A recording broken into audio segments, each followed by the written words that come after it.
दधाना करपद्माभ्याम अक्षमालाकमंडलु देवी प्रसिद्धु मयि ब्रह्मचारिण्यनुत्तमा, अर्थात जिनके एक हाथ में अक्षमाला है और दूसरे हाथ में कमंडल है, ऐसी उत्तम ब्रह्मचारिणी रूपा माँ दुर्गा मुझ पर कृपा करें।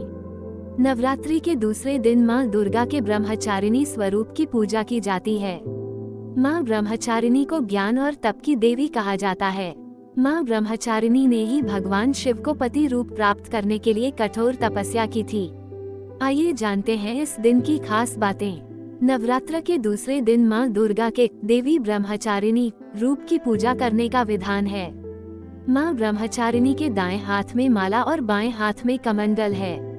शास्त्रों में बताया गया है कि माँ दुर्गा ने पार्वती के रूप में पर्वतराज के यहाँ पुत्री बनकर जन्म लिया और महर्षि नारद के कहने पर अपने जीवन में भगवान महादेव को पति के रूप में पाने के लिए कठोर तपस्या की थी। ऐसे पड़ा ब्रह्मचारिणी नाम। हजारों वर्षों तक अपनी कठिन तपस्या के कारण ही इनका नाम तपश्चारिणी या ब्रह्मचारिणी पड़ा। उन्हें त्याग और तपस्या की देवी माना जाता है। अपनी इस तपस्या की अवधि में इन्होंने कई वर्षों तक निराहार रहकर और अत्यंत कठिन तप से महादेव को प्रसन्न कर लिया। इनके इसी रूप की पूजा और स्तवन दूसरे नवरात्र पर किया जाता है। देवी ब्रह्मचारिणी भगवती दुर्गा की नव शक्तियों में इनका दूसरा रूप माना जाता है। शास्त्रों में ऐसा उल्लेख आया है कि माता ब्रह्मचारिणी पूर्व जन्म में राजा हिमालय के घर मैना के गर्भ से उत्पन्न हुई।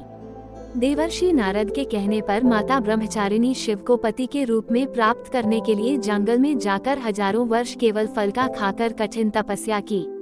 पुनः शिव को विशेष प्रसन्न करने के लिए ब्रह्मचारिणी ने 3000 वर्ष तक वृक्षों से गिरे सूखे पत्तों को खाकर कठिन तपस्या की।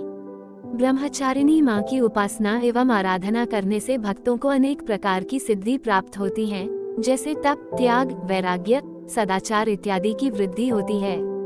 इनकी कृपा से भक्तों को सर्वत्र विजय की प्राप्ति होती है एवं जीवन की अनेक प्रकार की परेशानियां भी समाप्त हो जाती हैं। सारे भक्त जन बोलो जय माता दी।